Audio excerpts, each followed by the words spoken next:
Before this video ends, you're going to watch me lose $27,000 in 6 weeks. You're going to watch me sit on a bathroom floor at 2 in the morning convinced I'd wasted 3 years of my life. You're going to hear the exact sentence my accountant said to me that I still can't repeat out loud without my chest tightening. And somewhere in the middle of all that, I'm going to tell you about the day I looked at $18,000 I was so proud of, and 3 months later, on purpose, brought it down to $2,000.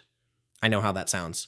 Stay with me, because by the end, you're going to understand exactly why I did it, and you're going to realize you're sitting on your own version of that decision right now without even knowing it. I want to start with a number, but not the one you're expecting and not yet. Let's go back to the number that actually started all of this. $18,000. That was my entire life savings at 23 years old, sitting quietly in a savings account, and I treated it like a trophy. I checked the app almost every morning with my coffee, the way some people check their step count. I told my dad I hadn't touched it in over a year, and he told me I was doing everything right. I believed him. Here's a screenshot I still have saved on my old phone, a text message I sent my roommate that night that just says, 18,000, never spending this. I want you to remember that text message because in a minute it's going to make you laugh and then it's going to make you a little uncomfortable. One random night, bored, I did something I'd never bothered doing before. I looked up what that $18,000 could actually buy the year I started saving it compared to what it could buy now. I expected a small dent. What I found instead made me put my phone down and just stare at the wall for a solid minute. I had been losing a race against inflation that I didn't even know I'd entered, and the account I was so proud of had been quietly bleeding value. Every single day, I congratulated myself for not touching it.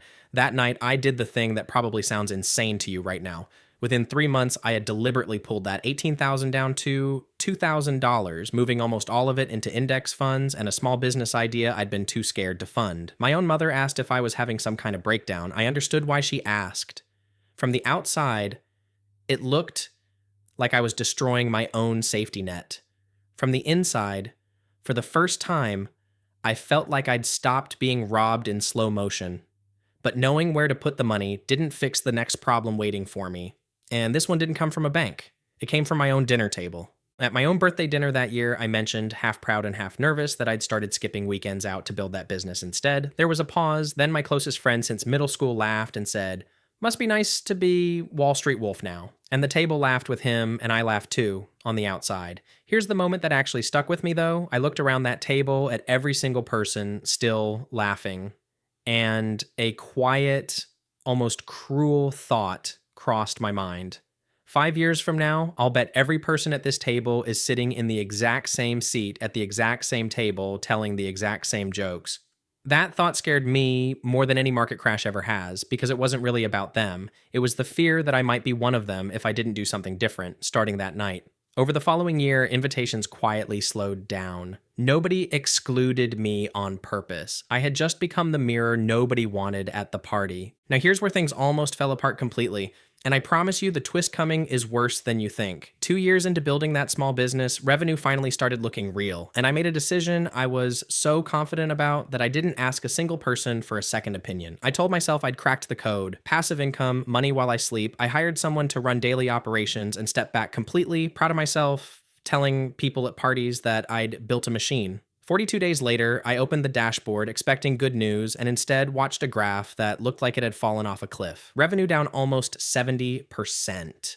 My hired manager had let quality slip for weeks without telling me. Customers had been quietly leaving one-star reviews I never saw. And by the time I caught it, I'd lost $27,000 in refunds, wasted ad spend, and damage that took months to repair. I sat on my bathroom floor that night, not fully crying, but close enough, doing math in my head that kept landing on the same humiliating thought. I had personally actively destroyed more money in 42 days than most families in my hometown made working an entire year. That sentence is the one I still can't say without feeling it in my chest. Here's the part where you're probably expecting me to say I fixed it immediately, learned my lesson, moved on. I didn't. For almost 3 weeks after that, I ignored calls from my accountant, avoided opening my own business dashboard, and told my girlfriend at the time that it was fine, just a rough patch, when I knew it absolutely was not fine. I laughed off suggestions to bring in help. At one point, a friend suggested I put a portion of what was left into boring, unglamorous ETFs while I rebuilt, and I actually rolled my eyes at him, convinced I needed something more aggressive to make it back fast.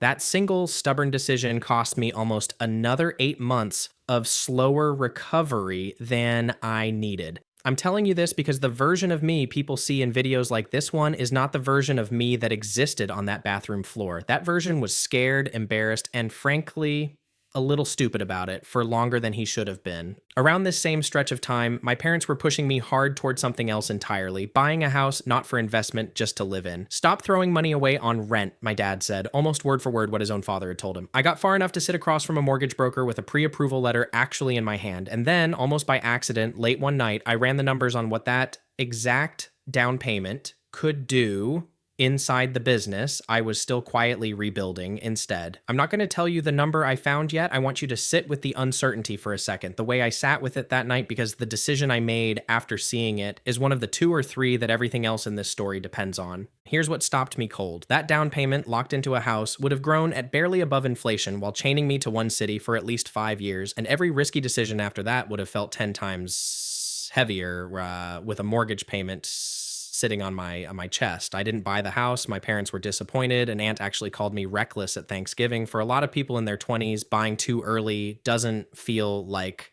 doesn't sound like a mistake in the moment. It feels responsible. It quietly becomes an anchor instead of a stepping stone, especially before you've built anything that can absorb real risk.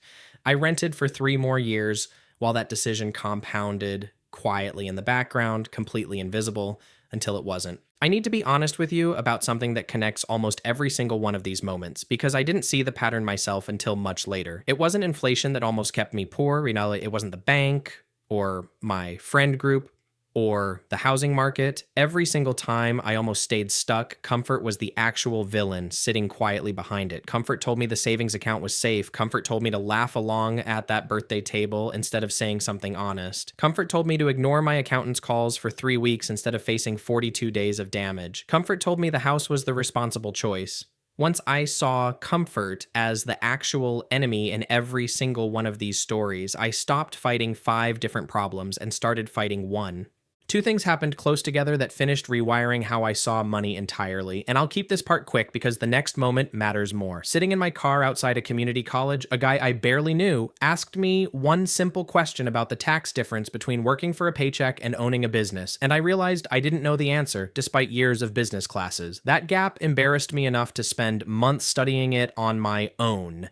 And what I found felt almost unfair. Employees get taxed before they ever see their money. Owners spend first and only get taxed on what survives. Around the same time, I tracked my own phone usage out of curiosity and found I was losing over 5 hours a day to feeds built by people paid specifically to keep me scrolling. I deleted the apps completely, not muted, deleted. The withdrawal was uncomfortable for about a week. By week 3, actual original ideas started showing up again instead of just reactions to everyone else's. All of that led to one phone call, almost a year before anything you're about to hear next. I was on with my accountant explaining away a bad quarter, a client back out, an employee quit without warning, and mid-sentence he said one line that I still hear sometimes at random moments. At some point, you have to decide if you're the person things happen to or the person who happens to things. I didn't have a response. I sat in silence, longer than I want to admit.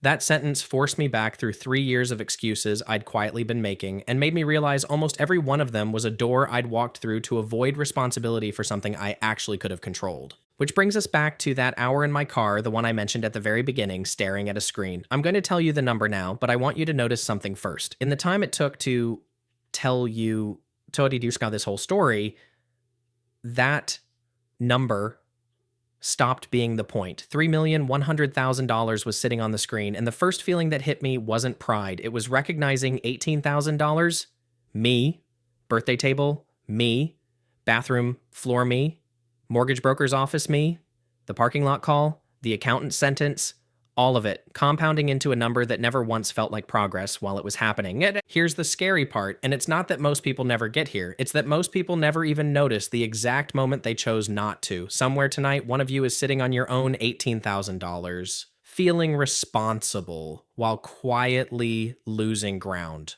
One of you is about to sign your own version of that mortgage. One of you already knows exactly which excuse you've been hiding behind on your own version of that accountant call, and you've known for a while, 5 years from now, you're not going to remember this video. You're going to remember the decision you made a few hours after watching it because that's the one that actually changes anything. The only question left is whether you're willing to notice the moment you're standing in right now, or whether comfort gets to make this decision for you one more time.